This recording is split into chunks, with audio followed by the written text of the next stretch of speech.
और एनडीए सरकार की पोल खोले। भाई पोल खोलें सब ठीक है, जो करना है विपक्षी दलों का गठबंधन करे, पर कम से कम पहले अपनी नीति और नीयत तो स्पष्ट करे। सनातन को लेकर जो इतना ज्वलंत मुद्दा आज की तारीख में उठा हुआ है, क्या कल की कोऑर्डिनेशन कमेटी में भी इसको लेकर चर्चा हुई? कल जितने लोग गए वहां पे, कई दलों के तो खैर नेता वहां पे शामिल ही नहीं हुए, अलग अलग कारणों से। हमारे प्रदेश के मुख्यमंत्री जी की पार्टी के राष्ट्रीय अध्यक्ष भी नहीं जा पाए। बहरहाल कारण जो भी होगा वो बेहतर जाने, शायद अस्वस्थ है, कामना करता हूं जल्दी स्वस्थ हो। पर कल जब कोऑर्डिनेशन में सारे दल मौजूद ही नहीं हो पाए, और जो लोग मौजूद थे, क्या उन्होंने पुनः इस बात को लेकर चर्चा की कि कैसे हम लोग को सनातन का विरोध करना है, कैसे सनातन को हम लोग को इरेडिकेट करना है? जो उनके गठबंधन के विभिन्न दलों के द्वारा जो इस तरीके की भाषा का इस्तेमाल किया जा रहा है, इरेडिकेशन की ये लोग बात कर रहे हैं, तो क्या ये सारी भी बातें कल कोऑर्डिनेशन में हुई?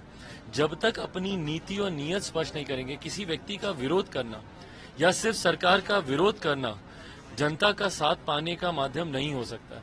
अगर आपको जनता का साथ चाहिए तो आपको जनता को बताना पड़ेगा कि आप उनके लिए क्या कर रहे हैं, या कल को अगर आप सरकार में आते हैं तो आपकी नीति क्या होगी।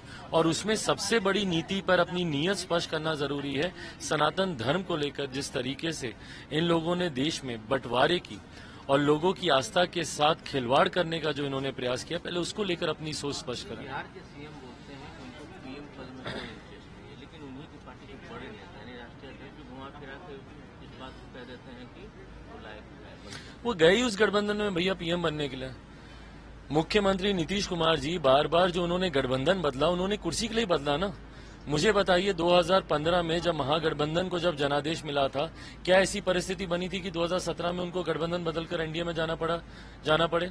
क्यों? क्योंकि उन पर दबाव डाला जा रहा था मुख्यमंत्री पद से हटने का।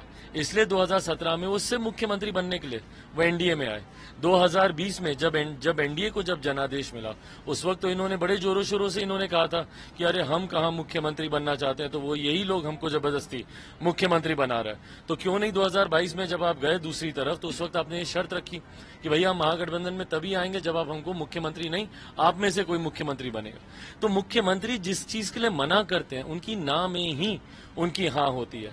हमको पीएम नहीं बनना, तो क्यों उनकी पार्टी के राष्ट्रीय अध्यक्ष उनके पीएम बनने की बात बार बार कह रहे हैं?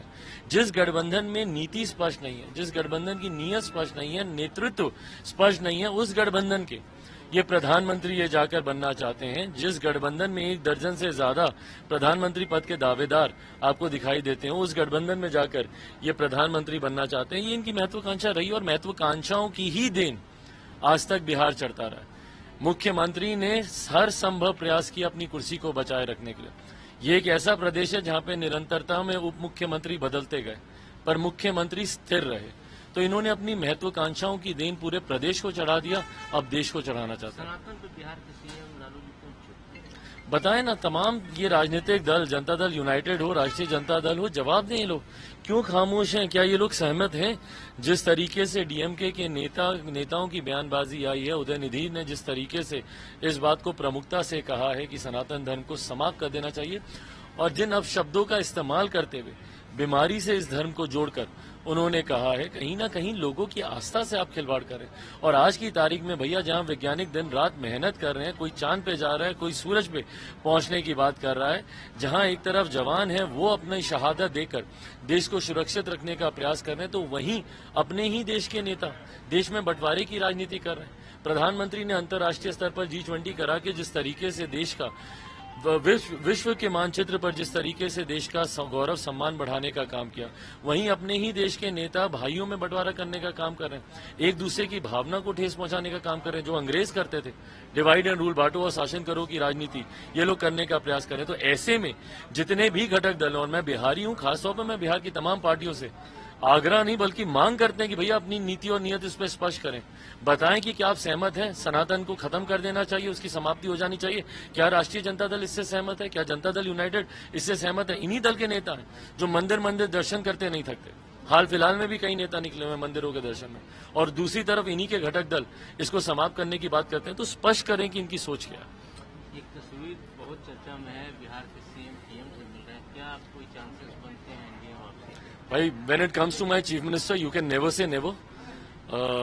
आप मेरे मुख्यमंत्री क्या व्यक्तित्व, उनकी छवि अब ऐसी बन गई है कि वो कब किस तरफ चले जाएंगे ये कोई नहीं कह सकता। शायद मुख्यमंत्री के दाएं हाथ को नहीं पता होगा कि उनका बायां हाथ क्या निर्णय ले रहा है, क्या फैसला कर रहा है। ऐसे में मुख्यमंत्री कहां जाते हैं, नहीं जाते हैं, किस गठबंधन में रहते हैं, किस गठबंधन में नहीं रहते हैं, ये मेरी चिंता नहीं है। पर हाँ, इसमें बिहारियों की चिंता को अनदेखा मेरे मुख्यमंत्री कर रहे हैं, ये जरूर हम लोग को ये बात परेशान करती है। आज जब प्राथमिकता बिहार और बिहार के लोग होने चाहिए थे, आज जब प्राथमिकता इस बात की होनी चाहिए थी कि भैया पिछले 5 सालों में मेरे मुख्यमंत्री ने क्या काम किया, उसका जवाब, उसका हिसाब लेकर जनता के बीच जाते, तो आज भी चर्चा यही चल रही है कि भैया इस गठबंधन में रहेंगे कि नहीं रहेंगे। तो जिस मुख्यमंत्री की विश्वसनीयता पर इतने प्रश्न चिन्ह खड़े हों, जिनको गठबंधन तो छोड़ दीजिए, बिहार की जनता नहीं स्वीकार करती, महागठबंधन इन पर भरोसा करती है? नहीं करती है। जितना विपक्षी दलों का गठबंधन बना है, किसी को मुख्यमंत्री पे भरोसा नहीं है। कोई ऐसा गठबंधन नहीं है जिसको इन्होंने धोखा ना दिया हो। महागठबंधन को धोखा दिया, एनडीए को इन्होंने धोखा दिया, अपने तमाम शीर्ष नेताओं को ये धोखा देते आए। जॉर्ज साहब को इन्होंने कैसे हाशिए पर डाला, कोई भूल सकता है क्या? या शरद यादव जी के साथ इन्होंने क्या किया, कोई भूल सकता है? अंत तक जिन्होंने इनका साथ दिया, दिग्विजय बाबू के साथ इन्होंने क्या किया, कोई भूल सकता है? आरसीपी जी जो अभी तक इनका साथ दे रहे थे, उनको किस तरीके से इन्होंने पार्टी से बाहर करने का काम किया। तो जिन नेताओं ने इनका साथ दिया उनके सगे नहीं हुए, जिन गठबंधनों ने इनको मुख्यमंत्री बनाया उनके ये सगे नहीं हुए। जिस बिहार की जनता ने 18 साल से इनको मुख्यमंत्री बना के रखा हुआ है, उनको अपराधियों के हाथ इन्होंने झोंक रखा है। तो ऐसे में देश की जनता इनको स्वीकार करेगी?